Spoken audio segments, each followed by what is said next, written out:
दिल्ली का राजा कौन है? इब्राहिम। इब्राहिम लोदी के दो चाचा उसके खिलाफ है। एक चाचा का नाम है आलम खान लोदी, एक चाचा का नाम है दौलत खान लोदी। क्या का नाम है? वो इब्राहिम लोदी को हटाना चाहते हैं। इब्राहिम लोदी को हटाने के लिए उन्होंने सहायता मांगी बाबर। किसे मांगी? बाबर। बाबर उज्बेकिस्तान का है। बाबर कहां का है? वो राजा बनना चाहता उज्बेकिस्तान का, और उसके चाचा ने उसको कूट पीट के वहां से भगा दिया, इसलिए वो बैठा है काबुल। कहां बैठा है? काबुल।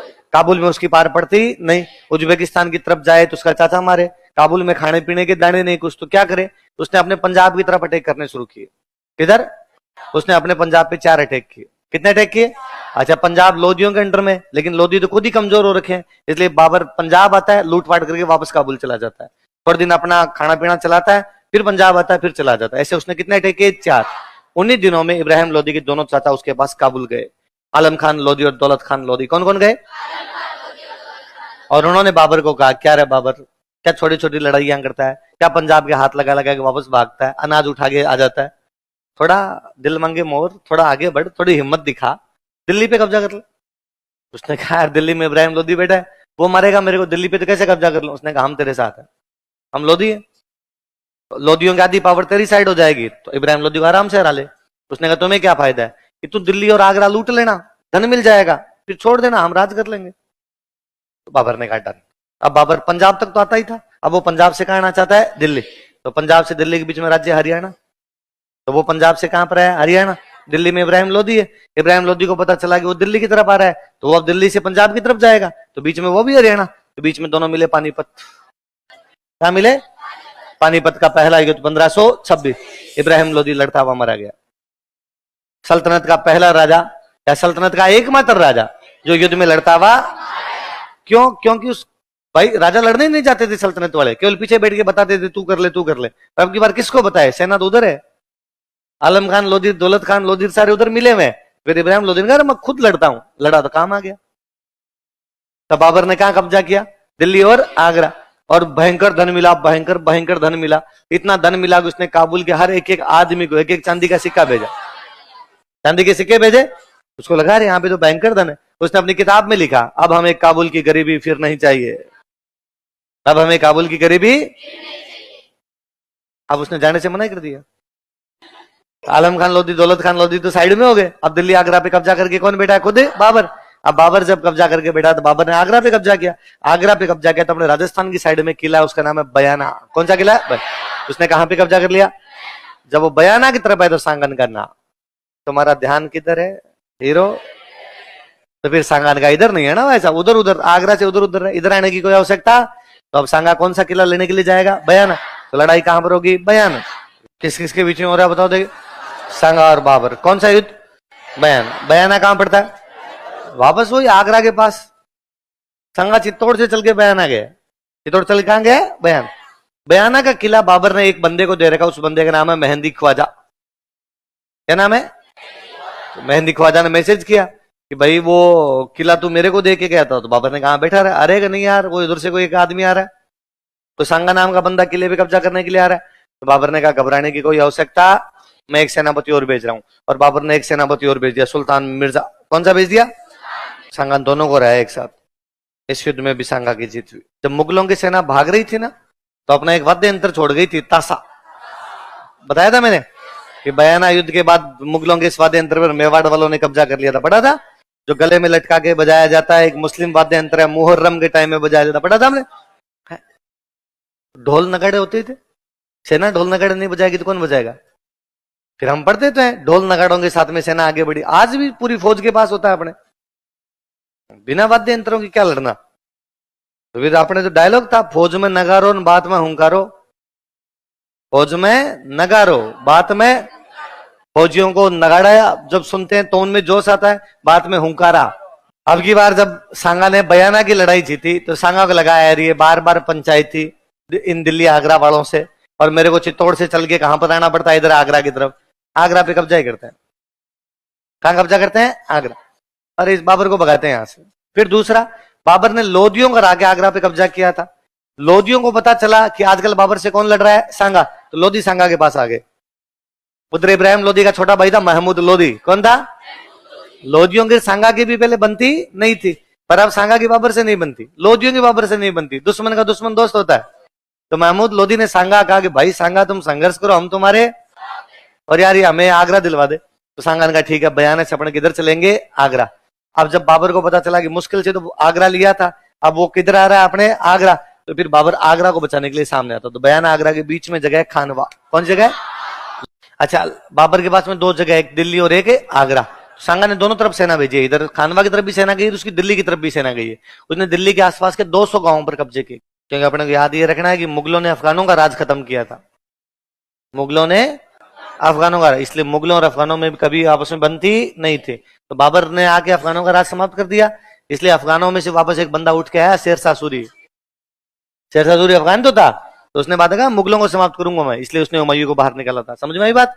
तो सांगा किसके साथ गठबंधन कर रहा है? महमूद लोधी। महमूद लोधी कौन है? अफगानों का। इब्राहिम लोधी के मरने के बाद अफगानों का नेता कौन बना? महमूद लोधी। कारण तो मुख्य मुख्य थे। एक कारण बाबर अपनी बुक में लिखता है। बाबर की बुक कौन सी? वो कहता है कि जब मैं काबुल रहता था, जब मैं कहा रहता था, तो एक दिन सांगा के कुछ लोग मेरे पास आए। किसके? और उन्होंने आगे कहा कि भाई बाबर, तो हिंदुस्तान चल और इब्राहिम लोधी से लड़, क्योंकि इब्राहिम लोधी हमें परेशान करता है। तो मैं तो सांगा के बुलाने पे आया था। किसके बुलाने पे आया? सांगा के बुलाने पर आया था। पर पानीपत के पहले युद्ध में जब मैं इब्राहिम लोधी से लड़ रहा था, तो सांगा सहायता करने नहीं आया। तो मैं सांगा को सबक सिखाना चाहता हूं, इसने मेरा वादा तोड़ा है। क्या तोड़ा है?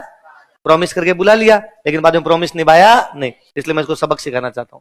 हालांकि हम कहते हैं कि बात झूठी है, क्योंकि पहली तो बात तो ये कि बाबर के अलावा इस बात को किसी ने भी लिखा नहीं। यदि इतनी बड़ी बात होती कि बाबर को सांगा बुलाता, तो कोई ना कोई इतिहासकार तो लिखता।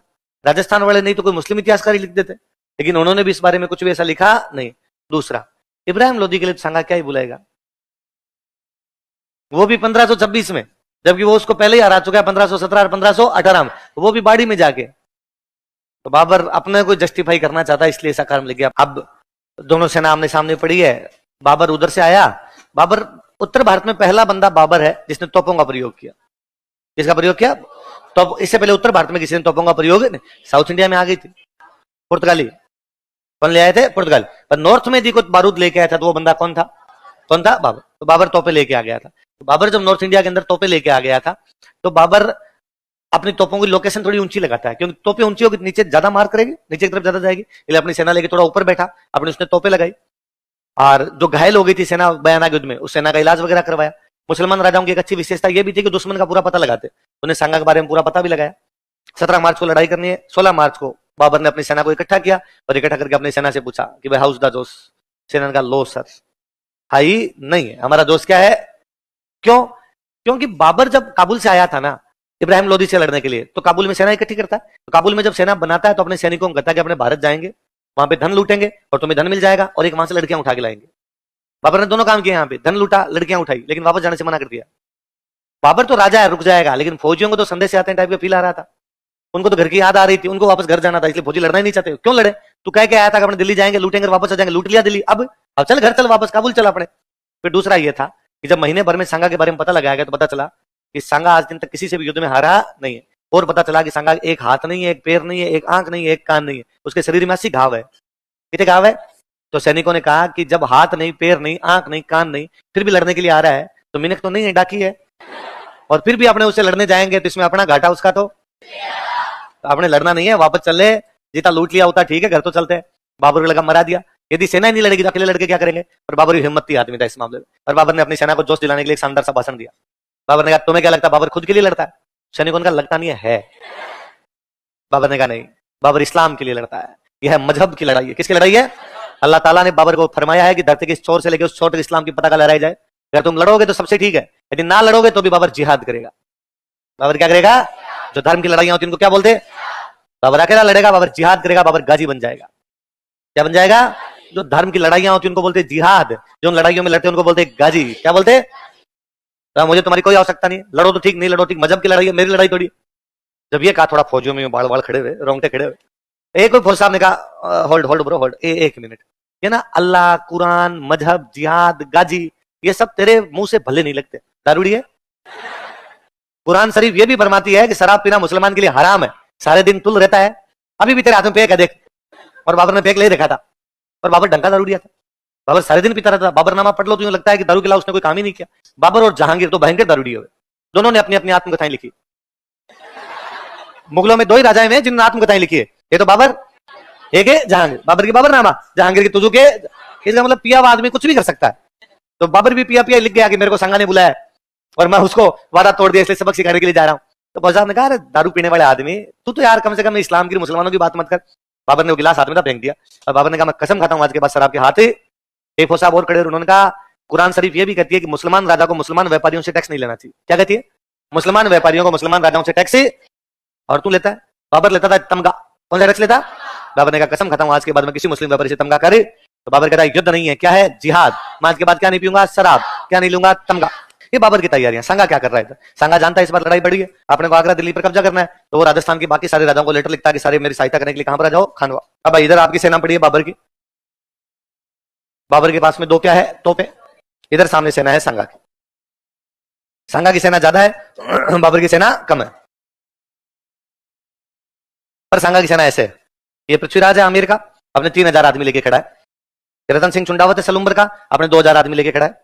ये वागड़ का उदय सिंह है, अपने 7000 बंदे लेके खड़ा है। यहाँ पे मालदेव खड़ा है, बीचों बीच खुद संगा है, वीरमदेव है, यहाँ पे कल्याणमल है, अखिराज देवड़ा, यहाँ पे हसन खान मेवाती, सब अपनी अपनी सेना लेके खड़े, अलग अलग सबकी अपनी अपनी सेना है। शुरुआत का हमला तोपों का हमला हुआ इधर से, अपने वालों के लिए आउट ऑफ सिलेबस था। तोपें लाया जब वही है तो अपने वालों तोपों लड़ाई भी आती नहीं, ले सामने वाली पूरी पंक्ति बिखर गई, सारे उड़ गए सामने वाले। अब सामने वाले उड़े तो अपने ये भी था कि अपने जो भी राजा होते सारे खुद युद्ध करने के लिए जाते। मुसलमानों में था कि राजा पीछे बैठ के डिक्टेट करेंगे, सेना लड़ेगी, यहाँ पे राजा खुद जाते। आमिर का पृथ्वीराज है, वागड़ का उदय सिंह है, ये मर गए, ये मरे तो इनकी सेना बाहर आ गई। अपने यहाँ तक जिसके साथ गए उसी का ऑर्डर फॉलो करेंगे। पृथ्वीराज के साथ में 3000 आदमी गए, तीसरे मिनट में गोले से पृथ्वीराज उठ गया, तो उसके 3000 आदमी अब नहीं लड़ेंगे। हम जिसके साथ आए थे वो तो मर गया, अब किसकी तरफ से लड़े हम? तो वो अब सेना बाहर निकलनी शुरू हो गई, सामने से लोग मर रहे हैं, सेना बाहर निकल रही है। तो इनको लगा ये तो मामला ही खतरनाक है, तो इनको समझ आया कि तोपों के सामने जाके नहीं लड़ना, तो साइड में आ गए। तोपे भारी थी इसलिए मूव नहीं कर रही थी, उनका साइड में आके लड़ते। नुकसान तो फिर भी तोपे कर रही थी, बस सामने कोई ना कोई आएगा, ऐसे तो पूरा तो रास्ता छोड़ नहीं सकती थी बड़ी सेना के अंदर, पर फिर भी अलग अलग होकर लड़ने लगे, ये अलग अलग होकर लड़ते हैं। पर अब एक दिक्कत दूसरी भी, अपने सेना में हाथी बहुत ज्यादा होते थे, हाथियों के लिए भी तो तोपें आउट ऑफ सिलेबस थी, उन्होंने भी तो तोपे नहीं सुनी थी, धमाके में भयंकर, इसलिए हाथी भागने लगे। हाथी भयंकर बड़ा जानवर होता है, हाथी भागे तो सेना को कुचल गया खुद की, इसलिए सेना हाथियों से बचने के लिए तितर बितर हो रही है। एक तो तोपों से बचो, एक किससे बचो? हाथ। जब सेना यूं तितर बितर होने लगी, सेनापति मर रहे हैं, सेना बाहर निकल रही है, तो संगा को लगा मामला गंभीर होता जा रहा है। तो संगा ने कहा कि मेरे को सबसे आगे लेके जाओ, मेरे को यहाँ खड़ा करो। संगा कहा, सर आपके हाथ नहीं, पैर नहीं, आंख नहीं, कान नहीं, सबसे आगे जाके। संगा ने कहा, नहीं, जब मैं आगे जाके लड़ूंगा तो पीछे जो लोग खड़े, उनमें कॉन्फिडेंस आएगा, राजा आगे जाके लड़ रहा है तो अपन लड़ लेंगे। तो संगा सबसे आगे जाके खड़ा हो। यहाँ संगा जब यहाँ लड़ा, सेना टिक गई, सेना वापस लड़ने लगे। अब बाबर को चिंता हुई, ये तो टिक गए और ढंग से टिक गए तो अपने को सल्टा देंगे। तो बाबर ने फिर अपने 2000 लोगों की एक टुकड़ी थी तीरंदाजों की, किसकी? तीर चलाने वाले, उनको उस टुकड़ी को ऑर्डर दिए कि सारे के सारे तीर केवल संगा पे मर जाए, और को निशान लगाना। इसी का हाथी पे बैठा हुआ आदमी दिखता है, संगा हाथी पे बैठ के लड़ रहा था, इसी पे मारे जाए। उनका भाई इसके आसपास में सिक्योरिटी खड़ी, वो रोकेगी तीरों को, तो रोकेगी तो रोकेगी, पर तुम तो सारे चलाओ, तो वो हमें भी तो मारेगी। बाबर के दिमाग था 1999 में भी मर गए तो कोई दिक्कत नहीं, एक का भी तीर सही लग गया तो मामला सही है ना। वो जानता था संगा मर गया तो ये पूरी सेना लड़ेगी नहीं, ये चली जाएगी, हमारे तो राजा मर गया, और एक तीर संगा के लग गया। जैसे संगा के तीर लगा, वो हाथी में बैठने की जगह उसको बोलते हैं होदा। क्या बोलते हैं? संगा ये होदे में गिरा, पीछे पीछे गिरा। अब सबसे आगे वो हाथी पर बंदा यहाँ बैठा है, और वो जब गिरेगा लास्ट तक दिखेगा ना, तो इस लास्ट वाली सेना को ये लगा राजा मर गया।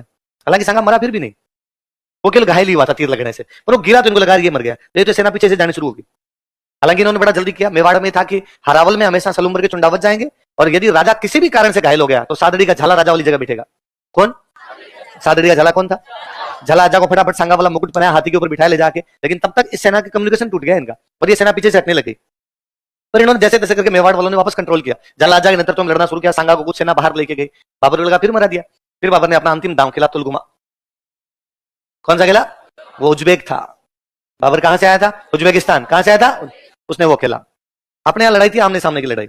मैं यहाँ लड़ रहा हूँ, सामने मेरे एक बंदा लड़ रहा है, और अपनी वैसी लड़ाइयां थी कि मैं तलवार से लड़ रहा हूँ, सामने वाला भी तलवार से लड़ रहा है, तलवार से तलवार, भाले से भाला, उस टाइप की लड़ाई थी। और उसमें वो थी कि सामने वाले की तलवार टूट गई फिर नहीं लड़ते, मैं भाग जा, या तेरी तलवार लेके जा, मैं वेट कर रहा हूँ, और या तेरे पास नहीं तो मेरे पास एक्स्ट्रा पड़ी, लड़ लेते हैं। खूब सारे ऐसे एग्जाम्पल मिलेंगे अपने वो लड़ाई का वैसा था ही नहीं।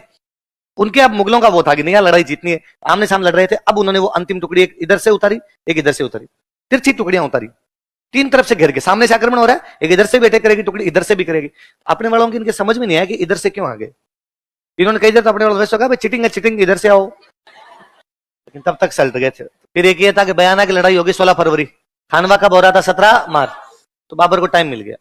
यदि संगा उसी टाइम आगरा की तरफ रवाना हो जाता तो बाबर को वापस तैयारी करने का समय न तोपे लगाने का समय मिलता, ना ऊंची लोकेशन लेने का समय मिलता, ना घायलों को ठीक करवाने का समय मिलता, न उसको जो अपने जासूसी करवाने का समय मिलता। पर इन्होंने थोड़ा डिले किया, इतने में उसको टाइम मिल गया था। बाबर जीता था खानवा के, जीतने के बाद क्या उसने राजस्थान पे कब्जा कर लिया? क्या वो मेवाड़ पे कब्जा कर गया? नहीं, उसको भी खानवा में भयंकर नुकसान हुआ है, बस वो आगरा बचा गया अपना। यदि वो खानवा हार जाता तो उसके हाथ से क्या निकल जाता? आगरा। उसने सेना रोक दी और उसने कम से कम आगरा की तरफ सेना नहीं जाने दी, और ये आगरा में हार के राजस्थान वाले वापस बाहर आ गए, वापस वहां से राजस्थान की तरफ आ गए। तो इस युद्ध ने मुगलों को यह समझा दिया था कि अब राजस्थान वालों के साथ में क्या करना है। उनको यह था कि लड़ने से तो पार पड़ेगी नहीं। बाबर आगे ही नहीं आया था, बाबर को पता था आगे जाएंगे लड़ने के लिए, वापस तैयार बैठे हैं। बाबर उधर उधर ही रहा। बाबर लड़ा उसके बाद, बाबर उसके बाद चंदेरी में लड़ा है, बाबर उसके बाद घाघरा की लड़ाई में लड़ा है, लेकिन राजस्थान की तरफ दोबारा आया नहीं। हुमायूं को टाइम ही नहीं मिला। अकबर आया तो अकबर ने बाद में संधियां करनी शुरू की। उसने कहा राजस्थान वालों से लड़ना नहीं, राजस्थान वालों से क्या कर लो? संधियां, इनको साथ ले लो। तो बाद में संघर्ष की जगह पे सहयोग की नीति, किसकी जगह पे? कैसी सहयोग? खानवा के अंदर सांगा घायल होता है, घायल होने के बाद सांगा को लेके आते हैं बसवा। कहां लेके आते हैं? बसवा। बसवा दौसा में एक जगह पड़ती है, यहाँ सांगा का इलाज करते हैं।